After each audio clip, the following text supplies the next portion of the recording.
Deməli, biz gəldik, çatdıq. Peyğəmbər sallallahu aleyhi və səlləm artıq Mədinə yolundadır. Və aleyhissalatu və səlləm gəlir, çatır hara? Quba məscidi tərəfə. Və aleyhissalatu və səlləm orada 4 gün qalır və həmin qaldığı müddətdə də məscid inşa edilir. Və Peyğəmbər sallallahu aleyhi və səlləm inşallah görəcək ki, aleyhissalatu və səlləm məscidlərə çox önəm verir. Yəni, həmən Rasulullah sallallahu aleyhi və səlləm çatmış olduğu hər bir yerdə ilk işi məscid qurmaq olur. Çünki nədən dolayı elm əhli deyir ki, haradakı məscid var, orada insanlar xeyir, bərəkət üzərində olurlar. Məscid inşa etmək çox mühüm olan işlərdəndir. İnsanları qoruyan, insanları bir araya gətirən, onları bir-birlərinə sevdirən, insanların problemlərini həll edə biləcəkləri yer məsciddir, deyir elm əhli. Yəni, həqiqətən məscid bərəkətli bir yerdir. Yəni, məscid elə bir yerdir ki, insanların orada problemləri dilə gətirilir, insanlar orada bir-birlərini görürlər, insanlar bir saf halında namaza dururlar. Və hətta necə şeyxlərdən biri danışanda deyir ki, cəmaat namazı nəyə görə mühümdür? Diqqət et deyir, sən bir nəfərə itaat etməyi öyrənirsən. Yəni, qabaqda olan adam rukuya gedir, arxada olan hamı ona tabi olur, onunla bərabər rukuya gedir. O rukudan qalxır, hamı onunla bərabər rukudan qalxır. O səcdə edir, ondan sonra hamı onunla bərabər səcdə edir. Sanki deyir, Allah subhanahu wa ta'ala bununla insanları tərbiyələndirir. Yəni, cəmaat namazının mühümlüyü var. Qəlblər bir-birinə yaxındır, bədənlər bir-birinə yaxındır, nəfəslər bir-birinə yaxındır və aleyhissalatu və səlləm getmiş olduğu hər bir yerdə nə edir? Bu məscid məsələsinə xüsusi önəm verir. Ona görə müsəlman insan məscid üçün daim çalışmalıdır. Yəni, müsəlmanların məscidi olsun, müsəlmanlar məsciddə ibadət etsinlər deyə daim insanlar bunun üçün nə etməlidirlər? Çalışmalıdırlar və Allaha bol-bol dua etməlidirlər ki, Allah azza və cəllə məscid nemətini insanların əlindən almasın. Ondan sonra Peyğəmbər sallallahu aleyhi və səlləmin öz yerinə təyin etmiş olduğu, hansı ki evdən çıxanda kafirlərin mallarını tapşırır Əli radiyallahu anhuya, 3 gündən sonra da o gəlir Peyğəmbər sallallahu aleyhi və səlləmə yetişir. Peyğəmbər sallallahu aleyhi və səlləm Mədinədə olan qohumları var idi. Aleyhissalatu və səlləm onları çağırır. Nədən dolayı? Onlarla bərabər nəyə girsinlər? Mədinəyə girsinlər. Yəni, onlar da hazır bir vəziyyətdə gəlirlər. Niyə görə? Çünki Peyğəmbər sallallahu aleyhi və səlləm ora bir güz göstərərək girmək lazım idi. Çünki müsəlmanlar orada təqribən 5də1 idilər. Yəni, orada yahudilər var idi, orada müşriklər var idi. Müsəlmanlar isə təsəvvür edin ki, 10 minlik bir nüfuz var, müsəlmanlar 1500 nəfərdir. Müsəlmanlar 1500 nəfərdir və Peyğəmbər sallallahu aleyhi və səlləm ora insanları yanına alır və Peyğəmbər sallallahu aleyhi və səlləm ora o şəkildə daxil olur. Və bundan sonra Ayşə anamız və Əbu Bəkr radiyallahu anhunun ailəsi də nə edirlər? Gəlirlər ora, yerləşirlər. Və həmin bu gözəl neymətdən sonra əshab imtihana məruz qalır. Allah azza və cəllə sanki o neymətdən sonra yenə qullarını tərbiyələndirir. Yəni, həqiqətən Rəbb olan Allah subhanahu wa ta'ala neymətdən sonra qullarının xeyri üçün, ta ki qullar nə etməsinlər? Qullar azğınlığa düşməsinlər. Qullar bunun Allahdan olduğunu unutmasınlar. Allaha möhtac olduqlarını unutmasınlar. Necə Allah azza və cəllə buyurur ki, Ya əyyuhən-nəs, əntumul fuqara'u ilallah. Ey insanlar, siz hamınız Allaha möhtacsınız. Hamınız. Yəni, qulun ən böyük qəfləti Allaha möhtac olduğunu unutmaqdır. Yəni, əshab imtihana məruz qalır. Nə ilə imtihan olunurlar? O şeylərlə ki, hansı ki yayğın xəstəlik başlayır, sahabələr, başda da Əbu Bəkr radiyallahu anhu bu xəstəliyə məruz qalır. Bundan dolayı Əbu Bəkr radiyallahu anhu yatağa düşür. Həmsinin başqa imtihanlardan yahudilər onlar haqqında fitnə edirlər. Deyirlər ki, biz onlara elə bir şey etmişik ki, onların bir daha övladı olmayacaq. Yəni, təsəvvür edirsən, xəstəlik yayılıb, belə bir şey yahudilər ortaya atıblar, bu danışıqlar gedir. Ekonomi olaraq Məkkədən bir təzyiq var. Yəni, insanlar onlarla ticarət etməyə qorxurlar. Yəni, hər an bunlara nəsə ola bilər, hər an Məkkədən bir şeylər ola bilər və bizim mallarımıza zərər gələ bilər deyə nə edirlər? İnsanlar onlarla ticarət etməkdən qorxurlar. Onlar dua edirlər. Nə idi dua? Allahım, Məkkəni bizə sevdirdiyin kimi Mədinəni də bizə sevdir. Mədinəni də bizə sevdir. O qardaşlarımızı bizə sevdirdiyin kimi bu qardaşlarımızı da bizə sevdir. Yəni, təsəvvür edirsiniz, yəni necə gözəl bir duadır. Yəni, insan fitri olaraq çıxmış olduğu bəldə üçün darıxır. Yəni o yer onların öz yerləridir, doğma yerləridir, özləyirlər oranı. Məkkə üçün darıxırlar. Xüsusən Bilal radiyallahu anhunun Məkkə ilə bağlı qissəsi var idi. Biz bunu keçdik, düzdür. Özləyirlər, darıxırlar, Məkkəni istəyirlər. Və lakin nə dua edir? Yəni həmin o özləmək onları geri qaytarmır. Əksinə onun dərmanının Allahda olduğunu bilirlər. Nə dua edir? Allahım, Məkkəni bizə sevdirdiyin kimi Mədinəni də bizə sevdir. Başqa problem nədir? İnsanlar tanıdıkları insanları buraxıb tanımadıkları insanların yanına gəliblər. Təsəvvür edirsiniz? Bu fitri bir şeydir. İnsan dostunu, tanışını, uşaqlıqdan böyüdüyü insanı tərk eləyib, heç tanımadığı simaların yanına gəlib. Nə dua edir? Bunun da çarəsinin Allahda olduğunu bilir. Subhanallah. Bax, Peyğəmbər sallallahu aleyhi və səlləm və əshabı necə gözəl bir nümunədir. Necə gözəl bir nümunədir. Onlar demirlər ki, yox, bura valla bizlik olmadı. Bura çətindir, bizim bəldəmiz, bizim insanlarımız və s. Nə deyir? Allahım, o qardaşlarımızı bizə sevdirdiyin kimi bu qardaşlarımızı da bizə sevdir. Çünki onlar bilirlər ki, qəlblər Allahın əlindədir. Çünki onlar bilirlər ki, düşmüş olduqları sıxıntıdan onları qurtaracaq olan aləmlərin Rəbbi olan Allah Azza və Cəllədir. Elə isə ehtiyaclarını Allah Azza və Cəllə ərz edirlər. Yəni, geri dönmək yerinə, geri qayıtmaq yerinə nə edirlər? Bu heç ağıllarının ucundan keçmir. Bilirlər ki, bu düşmüş olduqları sıxıntıdan onları qurtaracaq olan aləmlərin Rəbbi var və Allaha dua edirlər bunun üzərinə. Allahım, oranı bizə sevdirdiyin kimi buranı da bizə sevdir, o qardaşlarımızı bizə sevdirdiyin kimi bu qardaşlarımızı da bizə sevdir deyə. Allah Resulü sallallahu aleyhi və səlləm öz mescidini inşa etməyə başlayır. Allah Resulü sallallahu aleyhi və səlləm orada özü də iştirak edir. Burada bir hissə var idi, oranı atladıq. Peyğəmbər sallallahu aleyhi və səlləm ilk cüməni harda qılır? Hansı ki, artıq o Qubadan çıxıb gəldiyi zaman ətrafında qohum əqrabaları ilə bərabər yola çıxdıqları zaman, bu da təqribən Mədinə ilə ora arasında 3 mil bir məsafə var. Bu məsafə əsnasında cümə namazını Peyğəmbər sallallahu aleyhi və səlləm arada artıq cümə namazını iqamə etmiş olur. Və dedi ki, Peyğəmbər sallallahu aleyhi və səlləm öz mescidini inşa etməyə başladı və özü də orada neynədi? Oranın tikilməsində xüsusi olaraq iştirak etdi. Bununla bağlı bir şey var. Peyğəmbər sallallahu aleyhi və səlləm oranı tikə-tikənə dua edir. Allahım, gerçək həyat axirətdir, ənsərə və mühacirə məğfirət et. Onlar da bunun müqabilində qarşılıq verirdilər. Əgər Peyğəmbər işləyərkən biz otursaq, bu çox pis bir əməl olmuş olar deyə nə edirdilər? Bunu Peyğəmbər sallallahu aleyhi və səlləmin oxumuş olduğu şeyin müqabilində ona qarşılıq verirdilər.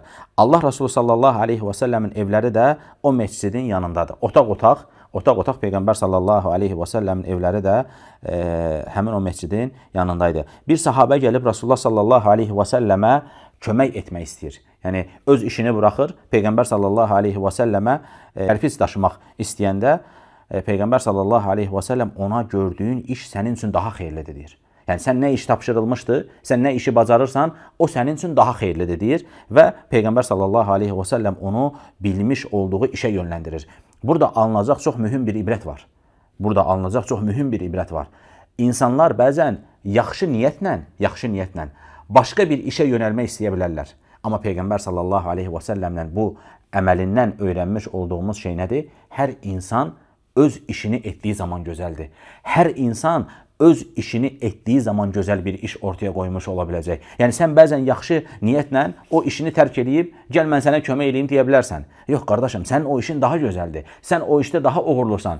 Düzdür, hər insan öz bacardığı işi nə etməlidir? Öz bacardığı işə yönəlməlidir. Peyğəmbər sallallahu aleyhi və səlləm nə dedi? Əmanətlər zay edildiyi zaman, yəni qiyamət nə zaman qopacaq ya Rasulallah? Əmanətlər zay edildikdə. Bəs əmanətlər nə zaman zay ediləcək? İş əhlinə verilmədiyi zaman. Təsəvvür edirsiniz? Yəni, deməli buradan anlaşılan şey nədir? Sənə verilən görəv sənə əmanətdir. İnsan əmanəti hər kəsə vermədiyi kimi. Yəni, deməli biz bundan nə anladıq? Mühüm bir şey anladıq. Deməli, görəv bir insana verilmiş bir əmanətdir. İnsan həmin əmanəti əhlinə vermədiyi zaman, həmin o əmanəti nə etmiş olursan? Zay etmiş olursan. Məsələn, örnək verəcək olsaq, bir qardaşımız çox gözəl, məsələn, örnək verirəm, bir bayramdır, insanları çox gözəl idarə edə bilir. Deyə bilir ki, qardaşım, qadınlar bu tərəfdən əyləşsin, kişilər bu tərəfdən əyləşsin, uşaqlar bu tərəfdən əyləşsin. Qardaşda bir səbir var. Hər kəslə gözəl danışa bilir, bir sıxıntı olduğu zaman qəzəblənmir, coşmur, daşmır. Bu qardaşımızın bu gözəl xüsusiyyəti var. Bir qardaşımız isə biraz daha əsəbidir, hər kəslə rahat danışa bilmir, insanlarla ünsiyyət qura bilmir, amma çox gözəl odun qıra bilir, çox gözəl samavar dəmləyə bilir, düzdür? Çox gözəl yemək bişirə bilir. İndi bunların yeri dəyişsə, sən bu kibar adamı aparıb odun qır desən, o sərt təbiətli adamı da gətirib desən ki, sən müsəlmanların bu gələn qadınları bir tərəfə, uşaqları bir tərəfə, məclisi idarə et desən, nə olacaq? Gələn insanların qəlbi qırılacaq, düzdür? Bir şey olduğu zaman bu adam qəzəblənəcək, coşacaq, belə olmamalıdır deyəcək.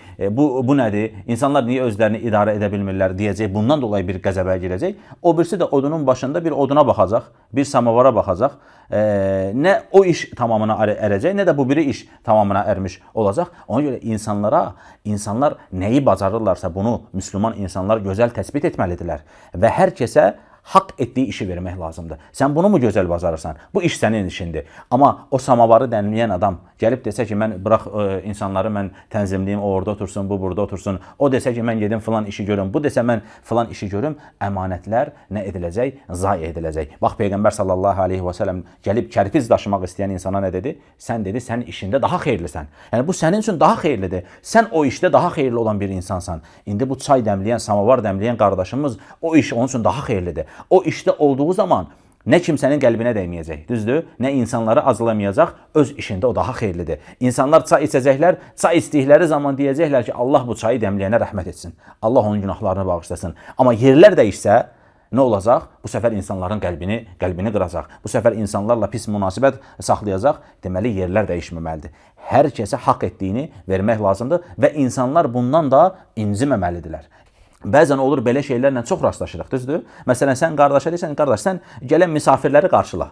Sən insanlara çay dağıt, sən şad oldur, düzdür? Bir məclisdir də, bayramdır, toydur, əyləncədir, adi bir şeydir, düzdür? Hər kəsə adi şeylərdə belə insanlara doğru vəzifə vermədiyin zaman nə olur? Hər şey bir-birinə qarışır, hər şey altı üstünə gəlmiş olur və oradan xeyir bərəkət də əldə etmək mümkün olmur. Ona görə işin əhli olan insanlar mütləq insanların içərilərində olan o gözəllikləri açığa çıxarmaları lazımdır və onlara sən bu işində daha xeyirlisən qardaşım, sən bu işdə daha gözəlsən, düzdür? Sən başqa işə yönəlməyin sənin üçün xeyir olmayacaq. Ola bilsin ki, sən düşünürsən ki, o sənin üçün daha xeyirlidir, amma bu sənin üçün xeyir olmayacaq. Burada Peyğəmbər sallallahu aleyhi və səlləmin etmiş olduğu bu şeydə bizim üçün gözəl bir nümunə var. Hətta xatırlayırsınız, Abu Zər radiyallahu anhu, düzdür? Peyğəmbər sallallahu aleyhi və səlləmdən görəv istəyəndə nə dedi? Ey Abu Zər dedi, bu əmirli istədi. Bu qiyamət günü dedi, çətin bir gündür. O gün bu böyük bir şeydir. Yəni insanlar necə gələcəklər? Əlləri bağlı gələcəklər. Əlləri bağlı gələcəklər. Yəni çətin olduğunu Peyğəmbər sallallahu aleyhi və səlləm bildirdi və Abu Zər radiyallahu anhuya bu baxımdan nə etmədi? Əmirlik vermədi. Hər işin bir əhli var. Ola bilər ki, sən xeyirli insansan, ola bilər sən gözəl qardaşsan, amma sən çay dəmləməkdə gözəlliyin var sənin. Sən o işi yaxşı bacarırsan. Amma bu biri qardaş misafir qəbul etməkdə yaxşıdır. O birisi kamera çəkməkdə yaxşıdır. O birisi bu dərsləri yayınlamaqda yaxşıdır. O birisi insanlarla müxatab olmaqda yaxşıdır. Nə qədər insanlar onu qəzəbləndirsə də qəzəblənməyəcək. Bax necə gözəl bir xüsusiyyəti var. Düzdür? Həmin o insanı misafir qəbul etməkdə təyin elədiyin zaman həm insanlara zülm olmur.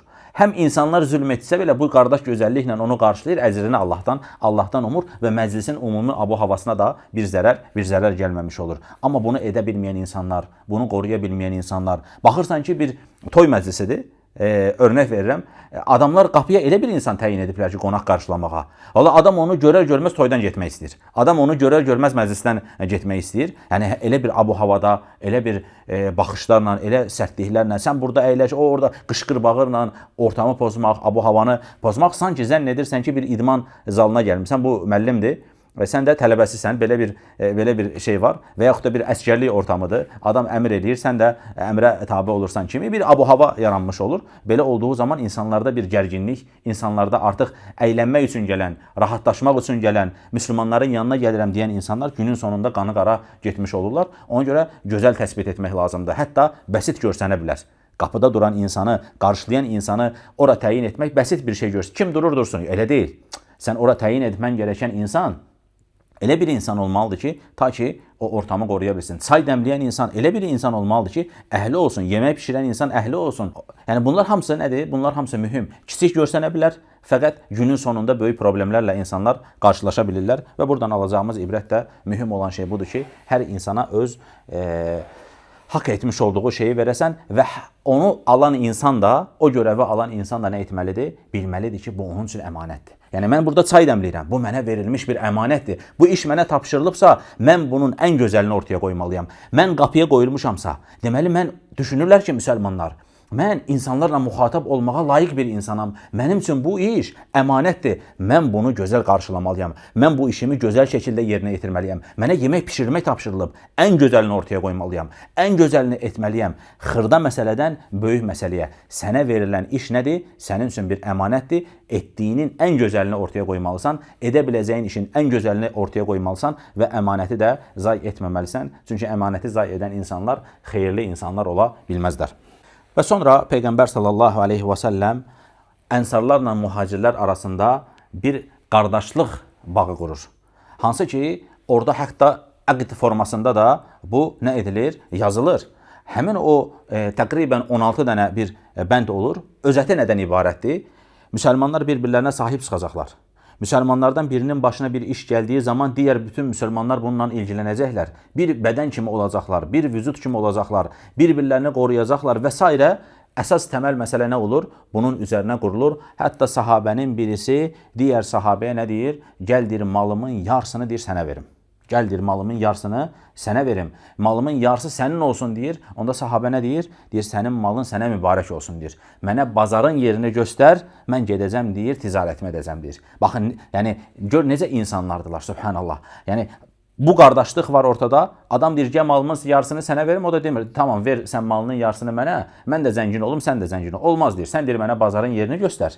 Mən özüm ticarətçiyəm. Öz ayaqlarımın üzərində dura biləcəm. Həqiqətən də bu çox önəmli bir işdir. Bu əzm tələb eləyən bir işdir. Bir insan malının yarısını sənə təklif eləyir. Sən isə deyirsən ki, malın sənə mübarək olsun. Mənə bazarın yerini göstər. Limon satmaqdan başlayacağam. Nə bilim, çay satmaqdan başlayacağam. Qənd satmaqdan başlayacağam. Buğda satmaqdan başlayacağam. Amma özüm başlayacağam deyir.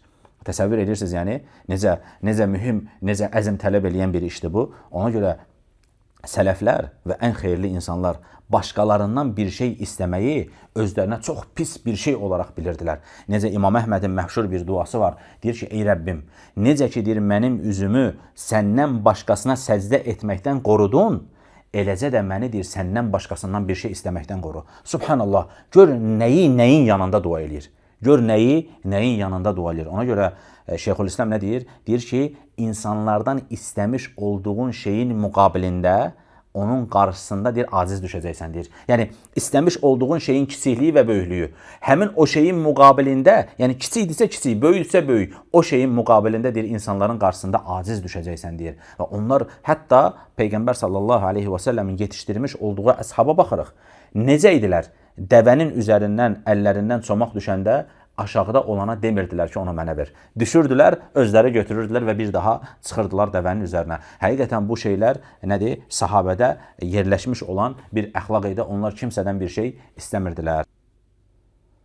Və Peyğəmbər sallallahu aleyhi və səlləm orada olan digər qrup insanlarla da bir anlaşma edir. Anlaşma nədir? Əgər Mədinəyə çöldən bir saldırı olarsa, biz bərabər şəkildə nə edəcəyik? Xaricdən gələn düşmənlərə qarşı bir-birimizi qoruyacağıq. Biz xaricdən gələn düşmənə qarşı bu bəldəmizi qoruyacağıq. Diqqət edin, Peyğəmbər sallallahu aleyhi və səlləm demədi ki, müsəlmanlara bir saldırı olarsa siz bizi qoruyacaqsınız. Belə bir tələb etmədi.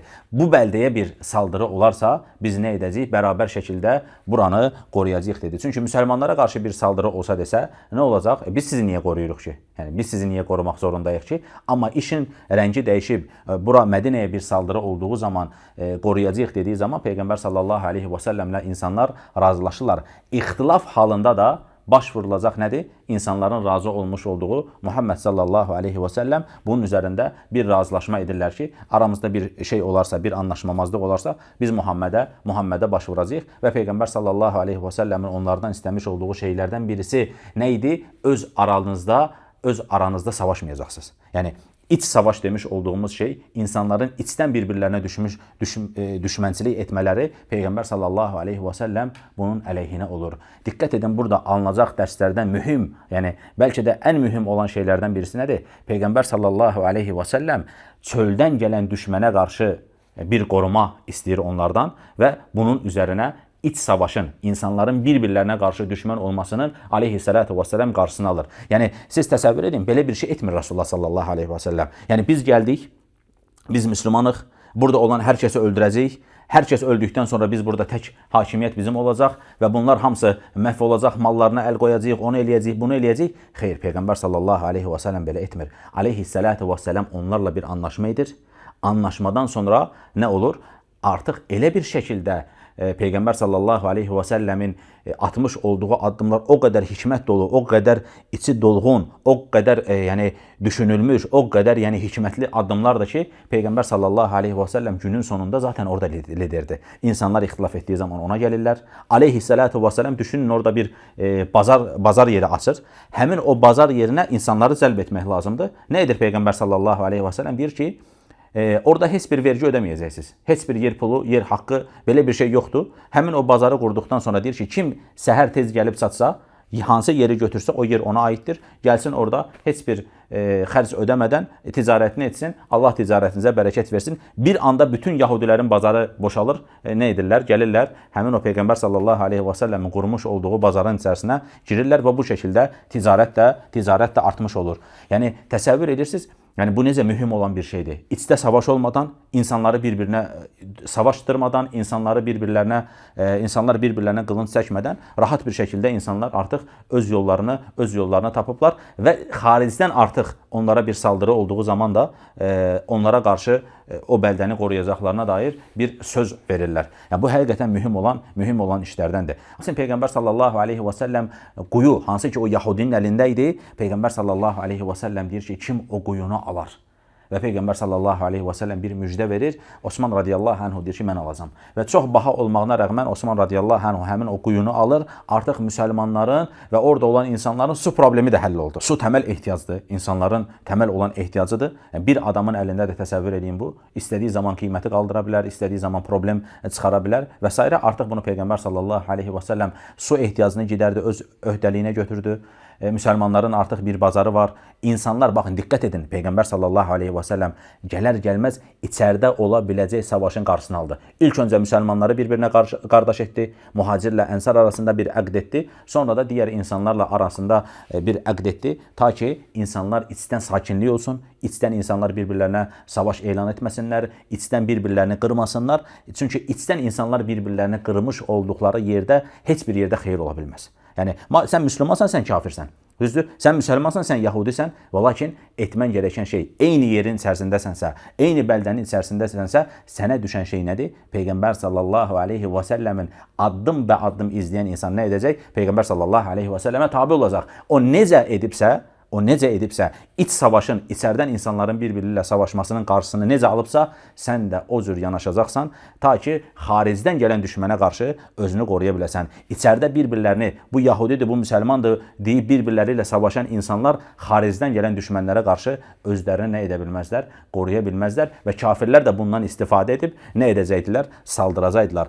Peyğəmbər sallallahu aleyhi və səlləmin necə uzaq görən birisi olduğunu bizə həqiqətən də göstərir. Düşən şey odur ki, Peyğəmbər sallallahu aleyhi və səlləmi addım və addım izləsin. Həmçinin Peyğəmbər sallallahu aleyhi və səlləmin etdiyi şeylərdən birisi də Yəsrib adlanan o yeri, çünki Mədinənin köhnə adı Mədinə deyildi. Peyğəmbər sallallahu aleyhi və səlləm oranın ismini dəyişib, oranı nə etdi? Mədinə adlandırdı.